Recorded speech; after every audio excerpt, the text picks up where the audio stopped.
ഇതാണ് അദാനി പോർട്ട്. ഒന്ന് പോടായിരുന്നു അദാനി പോർട്ട്. എന്നെ ഇവിടെ അല്ല നിൽക്കണത്, പോടാ. അദാനി പോർട്ട് ഇതാണ്. എന്താ ഇനിയിപ്പോൾ നേരെ മുന്നിൽ പാരിഷ് കാളുണ്ട്. അപ്പോൾ ഈ പാരിഷ് കാളിൻ്റെ പുറകിൽ ഞാൻ അവിടെ താഴെ പറഞ്ഞൊരു കാര്യമാണ് ഇപ്പോൾ പറയാം. നമ്മുടെ പാരിഷ് കാളിൻ്റെ പുറകിലൂടെ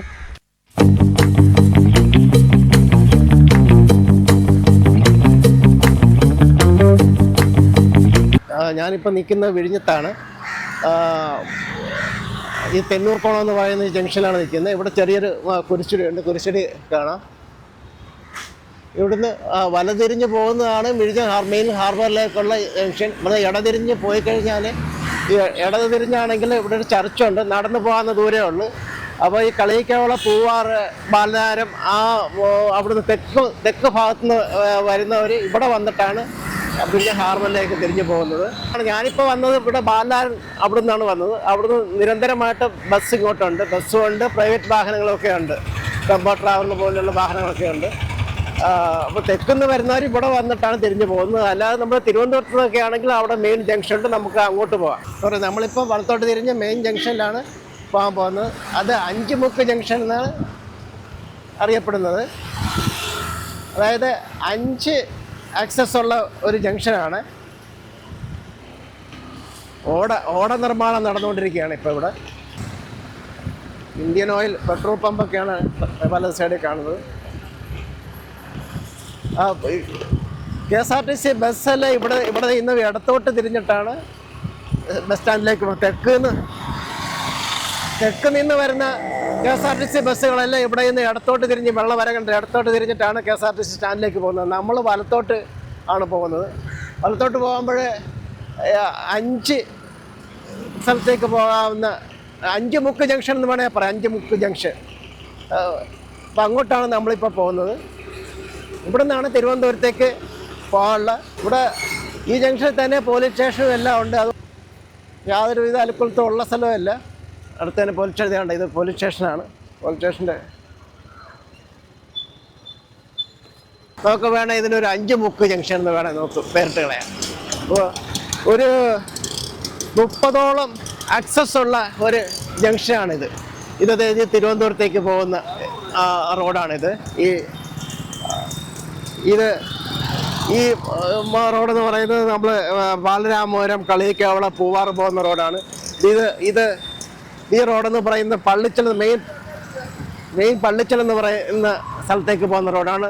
അങ്ങനെ ഈ ജംഗ്ഷനിലേക്ക് വരെ തിരുവനന്തപുരത്ത് നിന്നും ഹൈവേയിലേക്ക് തിരുവനന്തപുരം കളിയിക്കാവള റോഡിൽ 30ഓളം ആക്സസുകളാണ് ഈ വിഴിഞ്ഞത്തേക്ക് വരാൻ തന്നെ ഉള്ളത്. ഇത്രയധികം ആക്സസുകളുള്ള റോഡുകളുള്ള വേറൊരു സ്ഥലമുണ്ടോ എന്ന് സംശയമാണ്. ഇപ്പോൾ രാവിലെ ആണെങ്കിൽ നല്ല തിരക്കാണ് കേട്ടോ ഇവിടെ. അപ്പോൾ തന്നെ ഇവിടുന്ന് നമുക്ക് വെള്ളയാണി റൂട്ട് അങ്ങനെ കയറി വരാം. ഒരു ധാരാളം സ്ഥലങ്ങളുള്ള, ധാരാളം റോഡുകളുള്ള നമ്മളിപ്പോൾ തിരുവനന്തപുരത്ത് നിന്ന് കളിയിക്കാവള വരെ ഈ വിഴിഞ്ഞത്തേക്ക് വരാൻ വേണ്ടി ഒരു 30ലധികം റോഡുകളുണ്ട്.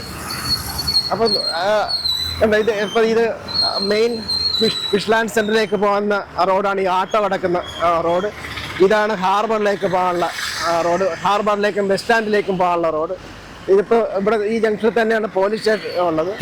അപ്പോൾ ഏത് വഴി വന്ന് തിരുവനന്തപുരത്ത് നിന്ന് തെക്കോട്ട് ഏത് വഴി വന്നാലും വിഴിഞ്ഞത്ത് വരാൻ സാധിക്കും. ആർക്കും ഒരു വഴി തെറ്റുക എന്നുള്ളൊരു പ്രശ്നം വരുന്നില്ല. പിന്നെ അത് കൂടാതെയാണ് തിരുവനന്തപുരത്ത് നിന്ന് കിഴക്കേക്കോട്ടയിൽ നിന്ന് തിരുവനന്തപുരത്ത് നിന്നൊക്കെ ബൈപ്പാസ് വഴിയാണ് വിഴിഞ്ഞം, പൂവാറ് എന്നൊക്കെ പറഞ്ഞ് ബസ്സുകളുള്ളത്. അതല്ലാതെ ഒരുപാട് ധാരാളം ബസ്സുകളുണ്ട്. ഒട്ടുമിക്ക റോഡുകളും ബസ് സർവീസുകളും ഉള്ളതാണ്. അപ്പോൾ ശരി, നമുക്കിനിപ്പോൾ ഏതായാലും വിഴിഞ്ഞ ഹാർബറിലേക്ക് പോവാം. ഇവിടുന്ന് ഒരു 500 മീറ്റർ, 5 മുക്ക് ജംഗ്ഷനിൽ നിന്നൊരു 500 മീറ്റർ പോകുമ്പോഴാണ് വിഴിഞ്ഞ ഹാർബർ ഉള്ളത്. ഇവിടുന്ന് 5 മുക്ക് ജംഗ്ഷനിൽ നിന്ന് ഒരു 10 മീറ്റർ വരുമ്പോഴാണ് ലെഫ്റ്റ് തിരിഞ്ഞാണ് ഇവിടെ വിഴിഞ്ഞം ബസ് സ്റ്റാൻഡ് ഉള്ളത്. എന്താ ബസ് സ്റ്റാൻഡ് ഇതാണ്. നമുക്ക് ബസ് സ്റ്റാൻഡ് വഴി തന്നെ അങ്ങ് പോവാം.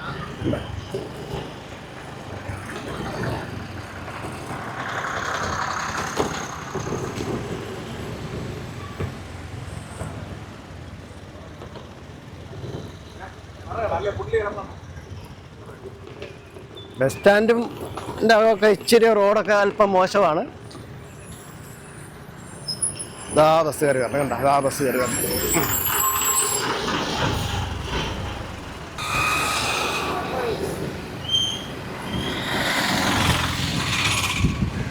ബസ് സ്റ്റാൻഡിൽ നടന്ന ഒരു 200 മീറ്റർ മാത്രമേ ഉള്ളൂ ഈ ഹാർബറിലേക്കുള്ള ദൂരം. അതായത് 24 അവേഴ്സും വള്ളങ്ങൾ അടുത്ത് മീൻ കൊണ്ടുവരുന്ന സ്ഥലമാണ്. ഫിഷ് ലാൻഡിങ് സെൻ്ററാണിത്. ധാരാളം വള്ളങ്ങൾ ഇവിടെ ഉള്ളതാണ്. അതിപ്പോൾ രാവിലെ മുതൽ വൈകുന്നേരം വരെ എനി ടൈം ഇവിടെ മീൻ കിട്ടും, ഫ്രഷ് മീൻ കിട്ടും.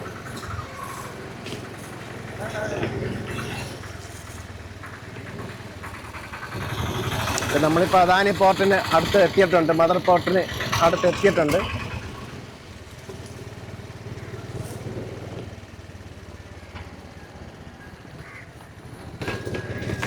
വണ്ടിയുടെ നമുക്ക് ഒന്ന് ഒതുക്കി വെച്ചിട്ട് ബാക്കി കാര്യങ്ങൾ ചെയ്യാം.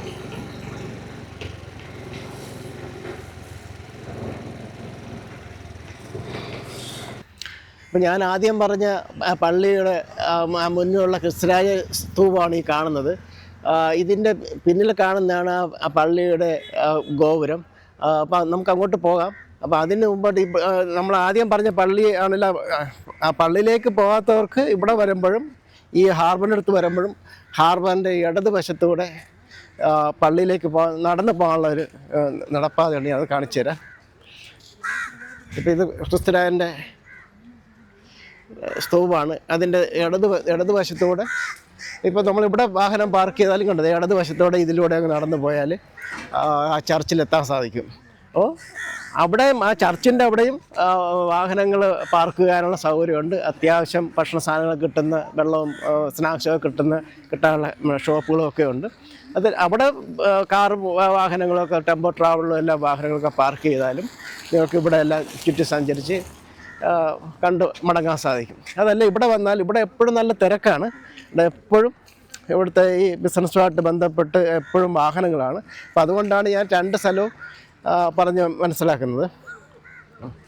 അപ്പോൾ ഇവിടെ അതിവിശാലമായി ഇത് തന്നെ ഇവിടെ 3 സ്ഥലത്ത് ഇവിടെ ഫിഷ് ലാൻഡിങ് സെൻ്ററുണ്ട്. അപ്പോൾ ഇത് ഈ ചർച്ചിൻ്റെ ഫ്രണ്ടിലായിട്ടുള്ള ഒരു ഫിഷ് ലാൻഡിങ് സെൻ്ററുണ്ട്. അതുകൂടാതെ അപ്പുറത്ത് ദർഗ കാണുന്നുണ്ട്. ആ ദർഗയുടെ അടുത്തുള്ള അവിടെയും 2 ഫിഷ് ലാൻഡിങ് സെൻ്ററുണ്ട്. നമുക്ക് അവിടെയെല്ലാം പോകാം. അപ്പോൾ നമുക്ക് ആദ്യം വിഴിഞ്ഞ ഹാർബറൊന്ന് കണ്ടിട്ട് വരാം. അപ്പോൾ ഇവിടെ ഇന്നാലും വിഴിഞ്ഞ ഹാർബർ കാണാം. യഥാർത്ഥ ഈ ഹാർബറിൻ്റെ അദാനി പോർട്ടിൻ്റെ ഫ്രണ്ടിൽ നിന്ന് കാണാൻ സാധ്യമല്ല, അവർ അനുവദിക്കത്തില്ല. ആ പരിസരത്തേക്ക് ആരെയും അനുവദിക്കത്തില്ല. എല്ലാത്തിനും പെർമിഷൻ വേണം. ഇവിടെ ആകുമ്പോൾ അങ്ങനെ പെർമിഷൻ്റെ പ്രശ്നമൊന്നുമില്ല. ഇവിടെ നിന്ന് കണ്ടു മടങ്ങാം. ഈ കണ്ടെയ്നർ ഷിപ്പുകളൊക്കെ ദൂരെ നിന്ന് ഇങ്ങനെ കാണാമെന്നുള്ള അല്ലാതെ അടുത്ത് ചെല്ലാൻ ഉള്ള അവസരങ്ങളൊന്നും അവർ അനുവദിക്കത്തില്ല.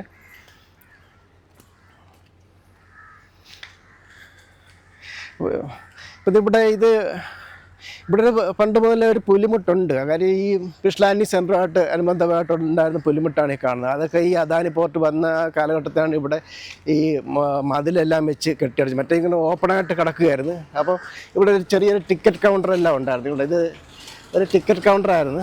അപ്പം ഇവിടെ ഗൈഡ് ചെയ്യാനൊക്കെ ആളുമൊക്കെ ഉണ്ടായിരുന്നു. ഇങ്ങനെ ഓപ്പണായിട്ട് കിടന്നിരുന്ന സ്ഥലമാണ്. അപ്പോൾ ധാരാളം ആൾക്കാർ ഇവിടെ വരികയും ടൂറിസ്റ്റുകൾ വരികയൊക്കെ ചെയ്തുകൊണ്ടിരുന്നതാണ്. അവർ മതിൽ കെട്ടിയതിന് ശേഷം ആരും ഇവിടെ വരാതായി എന്നുള്ളതാണ്. അത് ശനി ഞായറുമാണ് നല്ല തിരക്ക്, കോവളത്തെ പോലെ ആയിരുന്നു നല്ല തിരക്കുണ്ടായിരുന്ന സ്ഥലമാണ്. എന്തിനാണ് ഇവർ ഈ മതിൽ കെട്ടിയെന്നുള്ള ഒരു ഐഡിയ ഇല്ല. പണ്ടുമുതലുണ്ടായിരുന്ന ആ പുലിമുട്ടിൻ്റെ പുറത്തു നിന്നുള്ള വ്യൂ ഇതാണ്. അപ്പോൾ ഇവിടുന്ന് തിരിഞ്ഞ് ഇടത്തോട്ട് തിരിയുമ്പോഴാണ് ഈ അദാനി പോർട്ടുള്ളത്.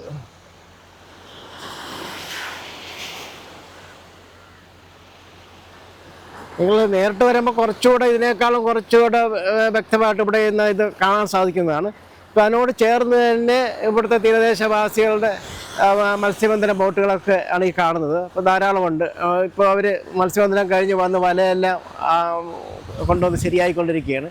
ഇതിനോട് ചേർന്ന് തന്നെയാണ് ഞാൻ ഈ പറഞ്ഞ പള്ളിയും ഉള്ളത്. അപ്പോൾ പള്ളിയുടെ വലത് സൈഡിൽ കൂടെയും ഇടത് സൈഡിൽ കൂടെയും ഇങ്ങോട്ട് വരാനുള്ള വഴികളുണ്ട്. അത് വാഹനങ്ങൾ താഴോട്ട് ഇറങ്ങത്തില്ല. വാഹനങ്ങൾ അവിടെ പാർക്ക് ചെയ്തിട്ട് ഇങ്ങോട്ട് വന്ന് ഇവിടെ എല്ലാം കണ്ടിട്ട് പോകാൻ സാധിക്കുന്നതാണ്. അപ്പോൾ നമ്മൾക്ക് ഈ അദാനി പോർട്ടിന് അടുത്ത് വരെ കുറച്ച് ദൂരം വരെ പോകാൻ പറ്റും. അവിടെ ചെല്ലുമ്പോൾ അവർ പോന്ന് പറയുന്ന ഒരു സാഹചര്യമാണ് എപ്പോഴും ഉള്ളത്. അതുകൊണ്ട് നമുക്കിപ്പം തൽക്കാലം അതിൻ്റെ അടുത്ത് വരെ കുറച്ച് വരെ പോയിട്ട് വരാം. ഇവിടെ ഒരു ഇതുണ്ട്, ഇതുവഴി നമുക്ക് ആൾക്കാരൊക്കെ നിൽക്കും. ഇവിടെ ഇന്നൊക്കെ ആൾക്കാർ ഇത് എല്ലാം അദാനി പോർട്ട് വന്ന് കാണുന്ന സ്ഥലമാണ്. ഇത് ശരിക്കും ഒന്ന് ഡെവലപ്പ് എടുത്തു കഴിഞ്ഞാൽ ധാരാളം ടൂറിസ്റ്റുകൾ വരും. അതിനുള്ള സാഹചര്യങ്ങൾ ഇവിടെ ഉണ്ട്. അപ്പം ഏതായാലും നമുക്ക് ഈ വള്ളങ്ങൾ ഇവിടെ ഉണ്ടല്ലോ, മത്സ്യബന്ധനം നടത്തുന്ന ഇതിൻ്റെ അടുത്തൂടെ കടൽ തീരത്തൂടെ അല്പം സഞ്ചരിച്ചിട്ട് വരാം. മീൻ പിടിച്ചിട്ട് വന്ന് വലയെല്ലാം റിപ്പയർ ചെയ്തുകൊണ്ടിരിക്കുകയാണ്. ഇപ്പോൾ ഇത് മീൻ പിടിച്ച് കഴിഞ്ഞിട്ട് വന്നിട്ടുള്ള കീറലൊക്കെ അവർ മാറ്റുന്നതാണ്. ഈ ചില കല്ലിലും ഇതിലൊക്കെ കൊണ്ട് ഇവിടെ കടലിലാണെങ്കിലും പാറകളൊക്കെ ഉള്ള സ്ഥലമാണ്, കടലിനകത്താണല്ലോ. അപ്പോൾ അതുകൊണ്ട് അതിലൊക്കെ കൊണ്ട് കീറുന്നതൊക്കെ അവർ ശരിയായിക്കൊണ്ടിരിക്കുകയാണ്. നമുക്ക് തീരത്തൂടെ ഒന്ന് പോവാം. ഇവിടെ ടൂറിസ്റ്റ് കേന്ദ്രമുണ്ട്. ഇപ്പോൾ ഇവിടെ ഇച്ചിരി പ്ലാസ്റ്റിക് എല്ലാം വന്ന് കിടപ്പുണ്ട്. ഇപ്പോൾ ടൂറിസ്റ്റ് ആക്കിയാണെങ്കിൽ കുറച്ച് പേർക്ക് അങ്ങനെ ഇതൊക്കെ വൃത്തിയാക്കുന്നതിന് വേണ്ടിയും കുറച്ചൊക്കെ ഇങ്ങനെയൊക്കെ ഉണ്ട്. അപ്പോൾ ഇത് വൃത്തിയാക്കുന്നതിന് വേണ്ടിയിട്ടും കുറച്ച് പേർക്ക് തൊഴിൽ കിട്ടും. നമ്മുടെ കോവളം പോലെ തന്നെ ശരിക്കും ഡെവലപ്പ് ആകേണ്ട ഒരു സ്ഥലമാണ് അത്. നമുക്ക് ഈ ആഴിമല തൊട്ട് ആക്കുളം വരെ ഒരു കണക്ടിവിറ്റി, ഈ തീരദേശത്തൂടെ കറക്റ്റായിട്ടൊരു കണക്ടിവിറ്റി കൊടുക്കുകയാണെങ്കിൽ ധാരാളം ടൂറിസ്റ്റ് സാധ്യതകളാണുള്ളത്. അത് കടൽ തീരത്തുനിന്ന് വിട്ടു പോയിട്ടുള്ള റോഡിനെ കുറിച്ചല്ല ഞാനീ പറയുന്നത്. അതല്ലാതെ ഇതിനോട് ചേർന്ന് തന്നെ ആൾക്കാരൊക്കെ നടന്നും ബസ്സിലും കടലിൻ്റെ കറക്റ്റായിട്ടുള്ള വ്യൂ കിട്ടുന്ന രീതിയിൽ കടലിൻ്റെ കറക്റ്റായിട്ട് വീതി കണക്കാൻ ഇപ്പോൾ നമ്മൾ പോകുന്നതൊക്കെ ഇതിനോട് ചേർന്ന് തന്നെ റോഡുകളൊക്കെ നിർമ്മിച്ചു കഴിഞ്ഞാൽ ധാരാളം ടൂറിസ്റ്റ് സാധ്യതകളാണുള്ളത്. ചെറിയൊരു തിരയിളക്കം.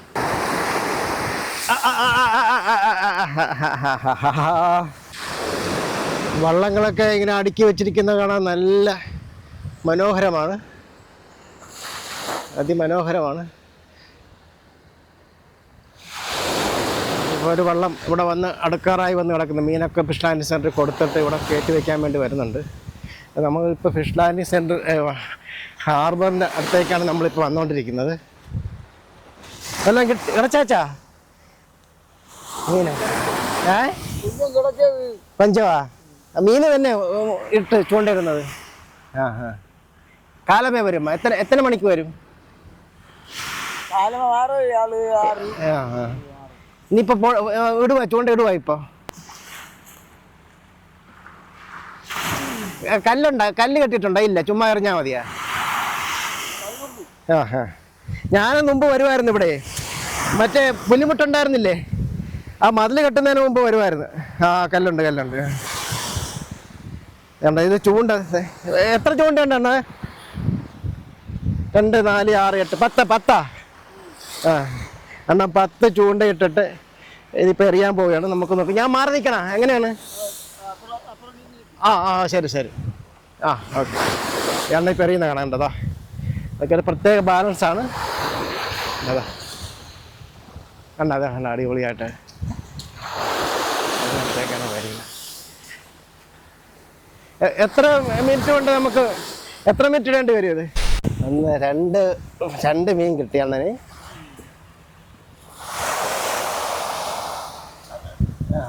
അടിപൊളി. ഇതെന്ത് മീനെണ്ണ ഇത്? പൂല മീൻ.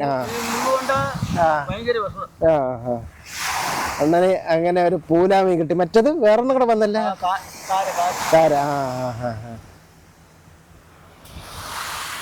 പിന്നെ ഒരു ചെറിയൊരു കാര കിട്ടി.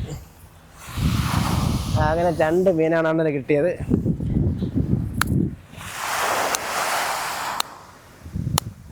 അടിച്ച് വന്നാലേ പിടിക്കാൻ പറ്റുമല്ലേ? ആണല്ലേ?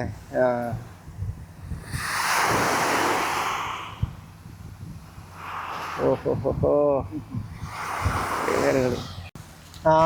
എല്ലാം കാരയാണല്ലേ? അത് മറ്റേ ഇതെന്തുവാണ് ഇത്? ഇത് തന്നെ അതിന്റെ വലുതല്ലേ? പൂല മീനും കാരയാണ്. ഒരു കറിക്കുള്ളതുണ്ട്. അപ്പോൾ നമുക്ക് മാക്സിമം അടുത്തു നിന്നുള്ള ആ അദാനി പോർട്ടാണ് നമ്മളിപ്പോൾ കാണാൻ പോകുന്നത്. ഇതിൽ കൂടുതൽ നമുക്ക് കാണാൻ പറ്റില്ല, അമ്മമാർ സമ്മതിക്കില്ല.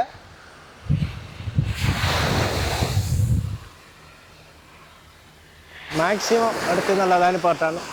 അമ്മമാർ ബിസിലടിക്കും പോകുമെന്നും പറഞ്ഞ്. ഇപ്പം ഞാൻ ചീത്ത വിളിച്ചുകൊണ്ടാണ് ഇപ്പോൾ മര്യാദയ്ക്ക് എടുക്കാൻ പറ്റുന്നത്.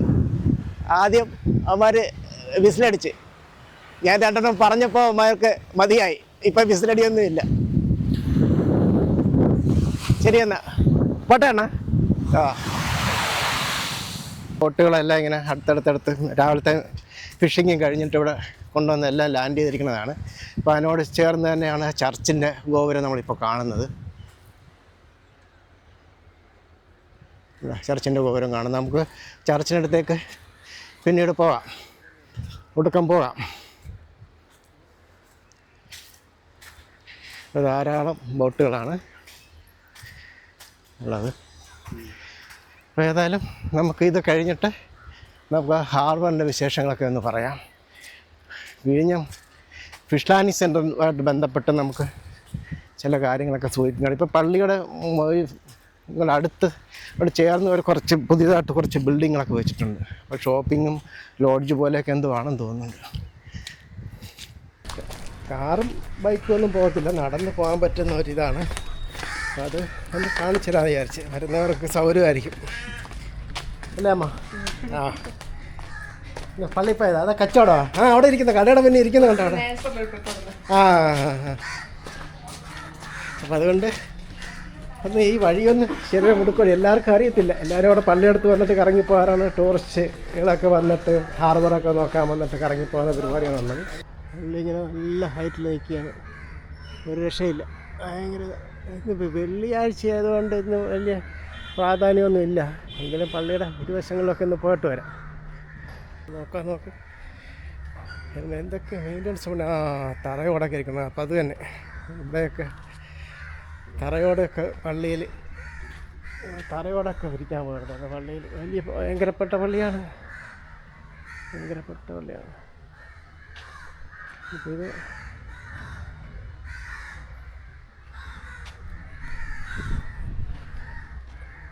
ആരൊക്കെ ഉണ്ട് പള്ളിയിൽ? ആരൊക്കെ ഉണ്ട്? ചെരുപ്പിട്ട് കയറാൻ പാടില്ല. അപ്പം അതുകൊണ്ട് പള്ളിക്കകത്ത് കാക്കയൊക്കെ പള്ളിക്കകത്ത് കയറിയിരിക്കുകയാണ്. അതിനൊക്കെ തൂത്തുകൊണ്ടിരിക്കുന്നു.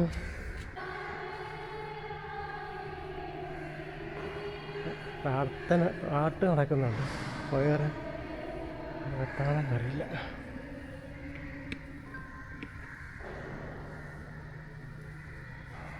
പ്രത്യേകിച്ച് ആരുമില്ല. എങ്കിലും ഇവിടെ വന്നപ്പോൾ നമ്മൾ പള്ളിക്കകത്തുനിന്ന് കയറി. മെയിൻ കുർബാന ഞായറാഴ്ചയല്ലേ? എത്ര കുർബാന ഉണ്ട്? ഞായറാഴ്ച 3 പൂജയുണ്ട്. 3 ഒന്ന് താഴത്തെ പള്ളിയിലുണ്ട്, കടപ്പുറം പള്ളി. അവിടെ ഒന്ന് അത് 6:15 രാവിലെ 5:30 തുടങ്ങി. അതിരാവിലെ 5:30 തുടങ്ങിയിട്ട് പിന്നെ 7 മണിക്ക് പിള്ളേരുടെ പൂജ, പിന്നെ 8:30 വലിയവരുടെ പൂജ, പിന്നെ ഇത് കഴിഞ്ഞിട്ട് സമ്മ കുരിശിന് അവിടെ മുകളിലല്ലേ? അപ്പം നമ്മൾ കയറി വരുന്നിടത്ത് തെണർ കുളത്ത് 9 മണി രാവിലെ 5:30 തുടങ്ങും. ഇവിടെ 5:30 അതിരാവിലെ 5:30 തുടങ്ങും. ഞായറാഴ്ച ദിവസങ്ങളിൽ 6:15 ഒരു ഒറ്റ കുർബാന, ഒരു പൂജ മാത്രം. ഞാൻ ഹാർബർ കാണാൻ വേണ്ടി വരുമ്പോൾ അടുത്തുള്ള പള്ളി ഒന്ന് സന്ദർശിക്കാമെന്ന് വിചാരിച്ചു. ഇവിടെ അടുത്തിപ്പോൾ പള്ളിയുണ്ട്, അതുകൊണ്ട് അവിടെ ഒന്ന് സന്ദർശിച്ചതാണ്.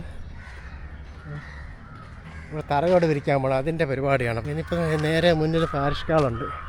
അപ്പോൾ ഈ പാരിഷ് ഹാളിൻ്റെ പുറകിൽ ഞാൻ അവിടെ താഴെ പറഞ്ഞൊരു കാര്യമാണ് ഇനിയിപ്പോൾ പറയാം. നമ്മുടെ പാരിഷ് ഹാളിൻ്റെ പുറകിലൂടെ അവിടെ നമ്മൾ പുലിമുട്ട് കണ്ടില്ലേ, ഇപ്പോൾ അവിടെ അടച്ചിട്ടിരിക്കണമെന്ന് പറഞ്ഞു.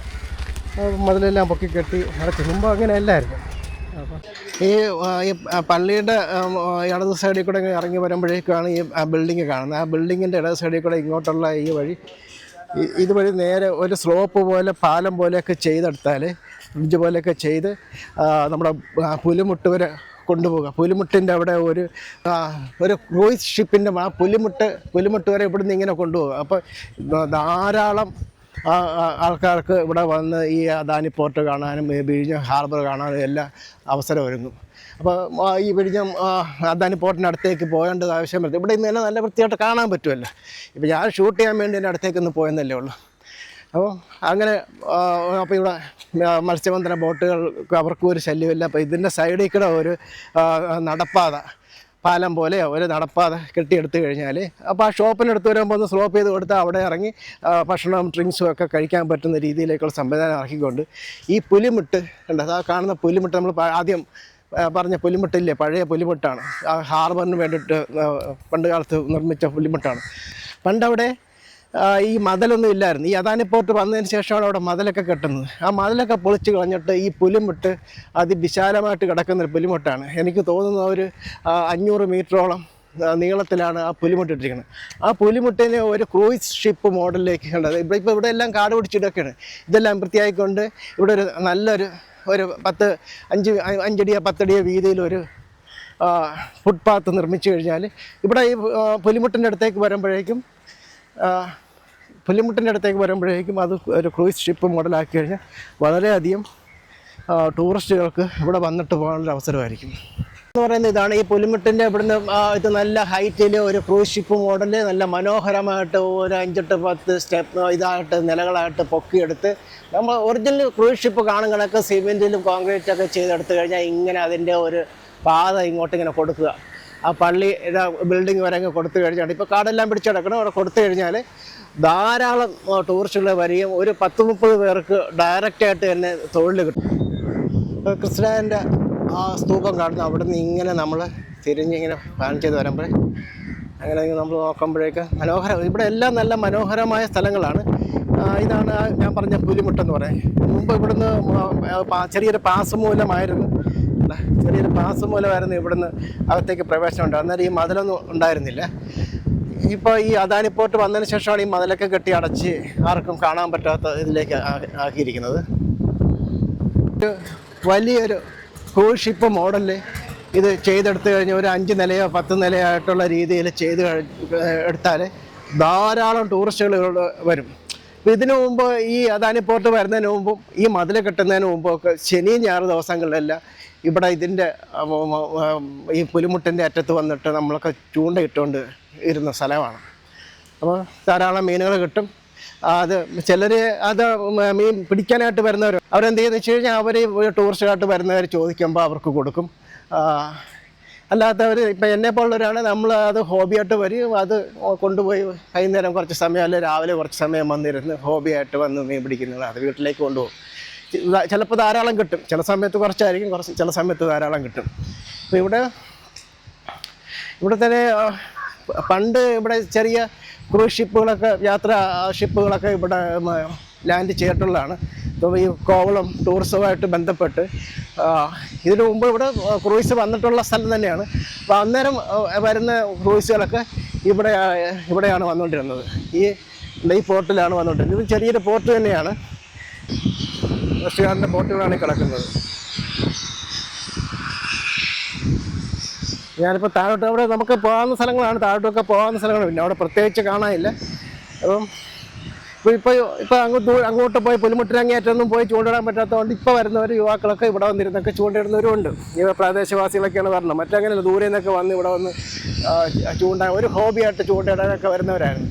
അപ്പോൾ എനിക്ക് പറയാനുള്ളതെന്ന് വെച്ച് കഴിഞ്ഞാൽ ഈ പുലിമുട്ട് ഒരു ക്രൂയിസ് ഷിപ്പ് മോഡൽ ചെയ്തെടുത്തു കഴിഞ്ഞാൽ അതിൻ്റെ ഇടതുവശത്തൂടെയുള്ള നടപ്പാത എന്ന് പറയുന്നത് ആ പള്ളിയുടെ ഇടത് സൈഡ് വരെ നീട്ടിക്കൊണ്ടുപോയാൽ പള്ളിയുടെ സൈഡിൽ നിന്ന് വരുന്നവർക്കും ഈ ക്രൂയിസ് ഷിപ്പിലേക്ക് കയറാനുള്ള ഒരു സംവിധാനം ഇണക്കി കൊടുത്താൽ മതി.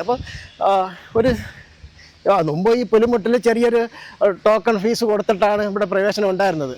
അപ്പം അതേപോലെ തന്നെ ന്യായമായൊരു ടോക്കൺ എടുത്തുകൊണ്ട് അകത്ത് കയറാം. 20, 30, 50 അത് ഈ കഴുത്തറുക്കുന്ന സംവിധാനം ഇല്ലാതെ തന്നെ തുടങ്ങി വെക്കണമെന്നുള്ളതാണ് എൻ്റെ ഒരു അഭ്യർത്ഥന. കാരണം ആൾക്കാർ വരട്ടെ, വളരെ തിരക്കാകുമ്പോൾ മാത്രമേ ആ ഫീസ് ഘടനയിലൊക്കെ ചെറിയ മാറ്റങ്ങൾ വരുത്താവുള്ളൂ. സർക്കാരിൻ്റെ എല്ലാ പദ്ധതിക്കും കഴുത്തറക്കുന്ന റേറ്റാണ്.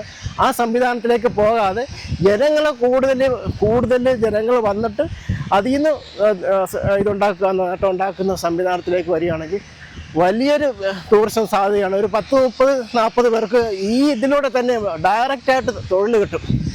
നിങ്ങൾ ഏതായാലും ഇവിടെ വരുന്ന മാറി വരുന്ന സർക്കാർ ഒരു വ്യവസായ സ്ഥാപനവും വരാൻ സമ്മതിക്കില്ല. അപ്പോൾ ഇതുപോലുള്ള ചെറിയ ചെറിയ കാര്യങ്ങൾ ഇന്ന് പ്രാദേശിക തലത്തിൽ തന്നെ ഒരു 10-30 പേർക്ക് ഡയറക്റ്റായിട്ട് ജോലി കിട്ടും. പിന്നെ ചെറിയ ചെറിയ സ്ഥാപനങ്ങളൊക്കെ ആയിട്ട് അങ്ങനെ വരുന്നു ഇൻഡയറക്റ്റ് ആയിട്ടുള്ള തൊഴിലുകൾ ഇവിടെ കിട്ടും. കുറച്ച് ദൂരം കൂടെ ഉള്ളു. കൂടി വന്നാൽ ഇതൊരു 500 മീറ്റർ, 400-500 മീറ്ററാണ് ഇതിൻ്റെ ആകെയുള്ള ഈ പുലിമുട്ടിൻ്റെ ലെങ്ത് എന്ന് പറയുന്നുള്ളത്. അപ്പോൾ നമുക്ക് ഇത് അവസാനമാണ് ഒരു തൂണോട് കൂടിയാണ് അവർ ഇവിടെയാണ് അവസാനിക്കുന്നത്. ഇവിടെ ഒരു ലൈറ്റ് ഹൗസ് പോലെ ചെറിയൊരു ഇതുണ്ടായിരുന്നു പണ്ട്. അതിപ്പോൾ എല്ലാം കാലഹരണപ്പെട്ട് കിടക്കുകയാണ്. ഇത്രയേ ഉള്ളൂ. ഈ പറയുന്നത് വെച്ച് കഴിഞ്ഞാൽ വലിയൊരു ക്രൂസ് ഷിപ്പ് മോഡലിൽ ഇത് ചെയ്തെടുത്തു കഴിഞ്ഞാൽ താഴെ റെസ്റ്റോറൻറ്റ് പോലെയുള്ള കാര്യങ്ങളും ഇവിടേക്കെന്ന് പറയുന്നത് ഇപ്പോൾ നടക്കുന്നതെന്ന് പറയുന്നത് ഈ പ്രാദേശവാസികളും ദൂരെ വരുന്ന യുവാക്കളൊക്കെ ബീറും ഒക്കെ ആയിട്ട് വരും.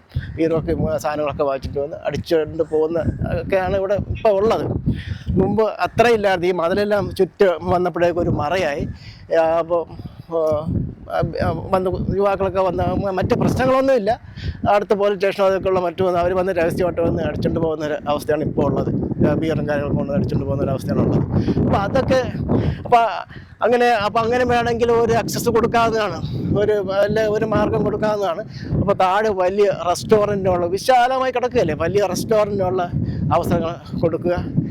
ബിയർ പാർലർ വേണമെങ്കിലും വയ്ക്കാം, എല്ലാം നമ്മൾ പറയുന്നില്ല. അപ്പോൾ ധാരാളം ടൂറിസ്റ്റുകൾ വരുമ്പോൾ അവർക്ക് ഇതിൻ്റെ മുകളിലേക്കൂടെ ഒരു 5 നില 10 നിലയായിട്ടൊക്കെ വേണമെങ്കിലും ക്രൂസ് ഷിപ്പ് മോഡൽ ചെയ്തിട്ട് കഴിഞ്ഞാൽ ധാരാളം പേർക്ക് ഇവിടെ വന്നിട്ട് ഇങ്ങനെ ഇതിലൂടെ സഞ്ചരിക്കാൻ സാധിക്കും. ഇതെല്ലാം കണ്ടുപോകാൻ പറ്റും. കോവളത്തേക്കാളും തിരക്ക് ഇവിടെ വരും. കാരണം അത്രയ്ക്ക് മനോഹരമായിട്ടാണ് ഇവിടെ എല്ലാം കിടക്കുന്നത്. എല്ലാവർക്കും കണ്ട് രാവിലെ വരും വന്നാൽ വൈകുന്നേരം വരെ ഇവിടെ നിന്ന് ചിലവഴിക്കാൻ പറ്റുന്ന കാഴ്ചകൾ തന്നെയുണ്ട്, മനോഹരമായ കാഴ്ചകളുണ്ട്. അപ്പോൾ അതുകൊണ്ട് റെസ്റ്റോറൻറ്റുകളും കോഫി ഷോപ്പും കോഫി ബാറും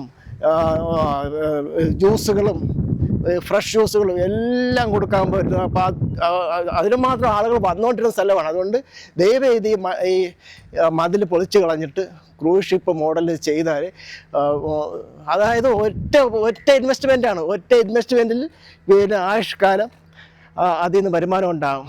അത് നമ്മൾ ചെറിയ ഒരു ടോക്കൺ ഒരു പാസ് വെച്ച് കഴിഞ്ഞാൽ അതിലൂടെയുള്ള വരുമാനം ഉണ്ടാകും. പിന്നെ ഇവിടെ ഈ കടകൾ നടത്തുന്നതിലുള്ള അതിൽ നിന്നുള്ള വരുമാനം ഉണ്ടാകും. അതുകൂടാതെ ഈ ഗൈഡ് ചെയ്യാൻ വേണ്ടിയൊക്കെ കുറച്ച് പേര് വേണ്ടി വരും. അവരെങ്ങനെ പോയാലും ഒരു 10-30 പേർക്ക് ഇവിടെ തന്നെ ഈ ഇങ്ങനെ തുടങ്ങുന്നതുകൊണ്ട് തന്നെ ഡയറക്റ്റ് ജോലിയും കിട്ടും, സർക്കാരും വരുമാനമുണ്ട്. എന്ത് സാധനം വിറ്റഴിച്ചാലും സർക്കാരിന് ടാക്സ് കിട്ടുന്ന കാര്യമാണല്ലോ. അപ്പോൾ ഇവിടുത്തെ പ്രാദേശിക MLAയും MP-മാരും മന്ത്രിമാരൊക്കെ ഒന്ന് ആലോചിച്ചിട്ട് അത് ചെയ്യണമെന്നുള്ളതാണ്. അതുപോലെ തന്നെ ആഴിമല അവിടുന്ന് ആക്കുളം വരെ ഒരു കണക്ടിവിറ്റി തീരദേശത്ത് നിന്ന് ഡയറക്റ്റായിട്ടൊരു കണക്ടിവിറ്റി കൊടുക്കാൻ പറ്റിയാലും വളരെ ഉപകാരമാണ്. വലിയ ടൂറിസ്റ്റ് സാധ്യതകളാണ് ഇവിടെ കാണുന്നത്. ഇപ്പോൾ അദാനി പോർട്ട് പോലുള്ള വന്നിട്ടുണ്ട്. അപ്പോൾ അതുമായിട്ട് ബന്ധപ്പെട്ടും ധാരാളം ഇനി അനുബന്ധ വികസന പ്രവർത്തനങ്ങളൊക്കെ വരുമല്ല. നാവായിക്കുളം ഔട്ടറിംഗ് റോഡൊക്കെ വരികയല്ലേ. അപ്പം നാവായിക്കുളം ഔട്ടറിംഗ് റോഡൊക്കെ വരുമ്പോഴേ ഈ സ്ഥലം ശരിക്കും ഡെവലപ്പ് ആവുകയും ഈ അനുബന്ധ വ്യവസായങ്ങളൊക്കെ ധാരാളം വരികയൊക്കെ ചെയ്യുമ്പോഴും അതിലൂടെയും ടൂറിസ്റ്റുകളൊക്കെ ധാരാളം വരികയാണ്. അപ്പോൾ അവർക്കെല്ലാം ഒന്ന് കാണുന്നതിനും ഇവിടെയൊക്കെ ആസ്വദിക്കുന്നതിനും പറ്റുന്ന രീതിയിലേക്ക് അത് ചെയ്തെടുക്കുക. കാരണം ഇപ്പോൾ കുറച്ച് അൺഹൈജീനിക്കായിട്ടാണ് ഇവിടെ എല്ലാം കിടക്കുന്നത്. അപ്പോൾ ടൂറിസം മേഖലയായിട്ട് വരുമ്പോൾ നല്ല ഹൈജീനിക്കായിട്ട് ഇരിക്കുകയും ചെയ്യും. അപ്പോൾ അതിനൊരു ഉദാഹരണമാണ് ഞാനിപ്പോൾ പറയുന്നത്. നമ്മുടെ ഇപ്പോൾ ആഴിമല ക്ഷേത്രമില്ലേ, എങ്ങനെ കിടന്നതെന്നറിയാമോ? ആരാലും അറിയപ്പെടാതെ കിടന്നൊരു സ്ഥലമാണ്. അപ്പോൾ അത് ടൂറിസം മേഖലയായി അവിടെ ഒരു ശില്പം പണിത് വെച്ചതിന് ശേഷം അവിടുത്തെ ടൂറിസം സാധ്യത വെച്ച് കഴിഞ്ഞാൽ ഇപ്പോൾ കേരളത്തിൽ ഇത്രയും തിരക്കുള്ള സ്ഥലം വേറെ ഒരു സ്ഥലമില്ല. നമ്മുടെ ശ്രീനാരായണ ഗുരു നിർദ്ദേശപ്രകാരം സ്ഥാപിച്ചൊരു ക്ഷേത്രമാണെങ്കിലും ഇപ്പോൾ അരിയപ്പുറത്തൊന്നല്ല, ഇപ്പോൾ കേരളത്തിൽ വേറെ ഒരു സ്ഥലത്തും ഇത്രയധികം തിരക്കുണ്ടെന്ന് എനിക്ക് തോന്നുന്നില്ല.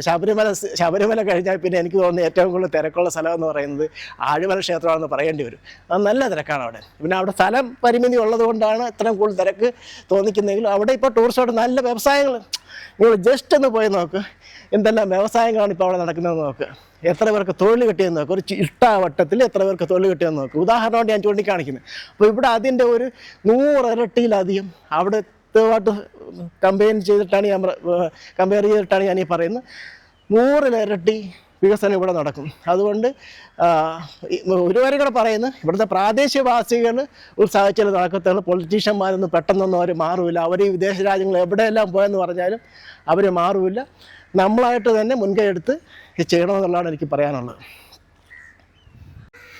അപ്പോൾ അതുപോലെ തന്നെ ഇപ്പോൾ അദാനി പോർട്ട് ഇപ്പോൾ തന്നെ പറയുന്നത് വെച്ച് കഴിഞ്ഞാൽ 3-4 കൊല്ലത്തിനുള്ളിൽ അത് കംപ്ലീറ്റ് ചെയ്യുമെന്നാണ് പറയുന്നത്. അങ്ങനെ കംപ്ലീറ്റ് ചെയ്താലും ഡയറക്റ്റായിട്ട് അവിടെ ഒരു 5000 പേർക്ക് തൊഴിൽ കിട്ടുക എന്നുള്ള കാര്യത്തിൽ ഡൗട്ട്സാണ്. ഇപ്പോൾ പള്ളിമണി അടിക്കുന്നത്, അത് കഴിഞ്ഞിട്ട് നമുക്ക് സംസാരിക്കാം. പക്ഷേ ഇൻഡയറക്റ്റായിട്ട് അതിനേക്കാൾ ധാരാളം പേർക്ക് തൊഴിൽ സാധ്യതയുണ്ട്. ഇപ്പോൾ തന്നെ അവിടെ 1-ാം ഘട്ടം സ്റ്റാർട്ട് ചെയ്തിട്ടുണ്ട്.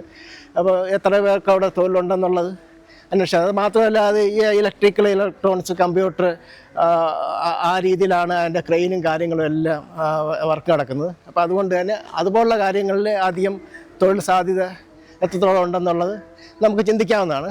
പിന്നെ അല്ലാതെ ലാഷർ, ഹൗസ് കീപ്പർ പോലുള്ള തൊഴിലുകളാണ് കൂടുതലായിട്ട് വരുന്നത്. അത് ഇവിടുത്തെ പ്രാദേശികവാസികൾക്കായിരിക്കും കൂടുതലായിട്ട് കിട്ടുന്നത്. കാര്യം അവർക്കത് അർഹതപ്പെട്ടത് തന്നെയാണ്.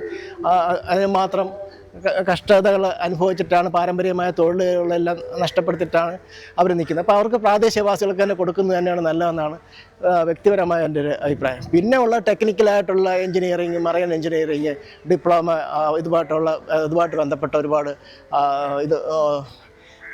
കോഴ്സുകളും അതുമായിട്ട് ബന്ധപ്പെട്ട ഹൈഡ്രോളിക്, ലിഫ്റ്റ് അതുപോലൊക്കെ ബന്ധപ്പെട്ട കാര്യങ്ങളാണെന്നാണ് ഞാൻ മനസ്സിലാക്കുന്നത്. അപ്പോൾ അതിന് യോഗ്യതയ്ക്കനുസരിച്ചുള്ള തൊഴിലാണ്. അതിനിപ്പോൾ ആർക്കാണതിന് യോഗ്യത, എക്സ്പീരിയൻസ് ഉള്ളവർക്കൊക്കെ കൂടുതൽ കിട്ടും. ഇപ്പോൾ തന്നെ ഈ അദാനി പോർട്ട് ഇവിടെ തുടക്കം മുതൽ ഇതുവരെ അവിടുത്തെ പ്രവർത്തനം നടക്കുന്നതെല്ലാം നോർത്ത് ഇന്ത്യക്കാരാണ്. കേരളത്തിലുള്ള എത്ര പേർക്ക് അത് തൊഴിൽ കിട്ടുന്നുണ്ടെന്നുള്ള കാര്യത്തിൽ ഡൗട്ട്സ്. അതെല്ലാം കോൺട്രാക്ട് ബേസിലാണ്. എങ്കിലും ഒരു 20% എങ്കിലും പ്രാദേശിക ആൾക്കാരെ എടുക്കണമെന്നുള്ളൊരു നിബന്ധനകളും വെച്ചിരുന്നെങ്കിൽ നന്നായെന്ന് എനിക്ക് തോന്നിയിട്ടുണ്ട്.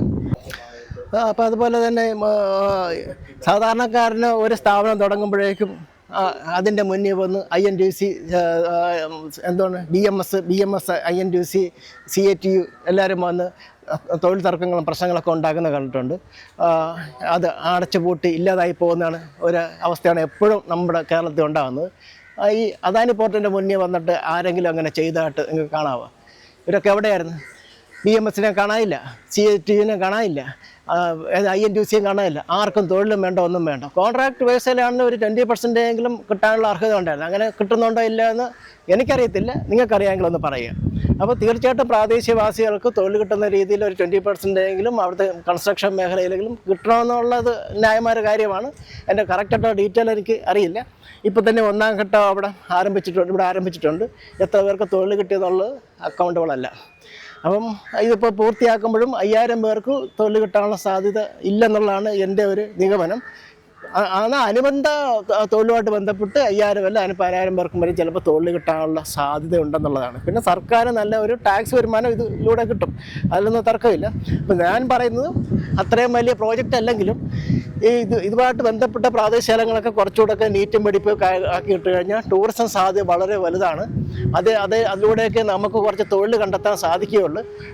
അതിനു വേണ്ടി സർക്കാർ, മാറി വരുന്ന സർക്കാർ അതിന് മുൻകൈ എടുക്കണമെന്ന് ഞാൻ ആരെയും പ്രത്യേകിച്ച് കുറ്റപ്പെടുത്തുന്നൊന്നുമില്ല. അത് നമ്മളുടെ പ്രാദേശിക തലം ഡെവലപ്പാണെന്നുള്ളത് നമ്മൾ തീരുമാനിച്ചാൽ അത് ഡെവലപ്പ് ആകത്തുള്ളൂ. ഇവിടെയുള്ള പൊളിറ്റീഷ്യനൊന്നും നന്നാകുമെന്ന് എനിക്ക് തോന്നുന്നില്ല. കാര്യം ഇത്രയും കൊല്ലം ഭരിച്ചതല്ലേ. അപ്പോൾ ഇതുപോലുള്ള ബീച്ചുകളൊക്കെ മറ്റ് സ്ഥലങ്ങളൊക്കെ മറ്റ് നാടുകളിൽ പോയിട്ടുള്ളവർക്കറിയാം എങ്ങനെയാണ് മനോഹരമായിട്ട് വൃത്തിയായിട്ട് കിടക്കുന്നതെന്നുള്ളത്. അപ്പം നമ്മളായിട്ട് ഇനി ഓരോ പ്രാദേശിക തലത്തിലുള്ള അവരുള്ള ജനങ്ങൾ അവരെ മാറി ചിന്തിച്ചാൽ നമുക്ക് ഇന്നത് വേണമെന്ന് കറക്റ്റായിട്ട് പറഞ്ഞാൽ മാത്രമേ അവിടെ ഡെവലപ്പ് ആകത്തുള്ളൂ. ഒരു രാഷ്ട്രീയ പാർട്ടികളും കറക്റ്റായിട്ട് അത് നാട് പുരോഗമിക്കണമെന്നുള്ള രീതിയിൽ വരുന്നതായിട്ട് കണ്ടിട്ടില്ല. ശരി എന്നാൽ.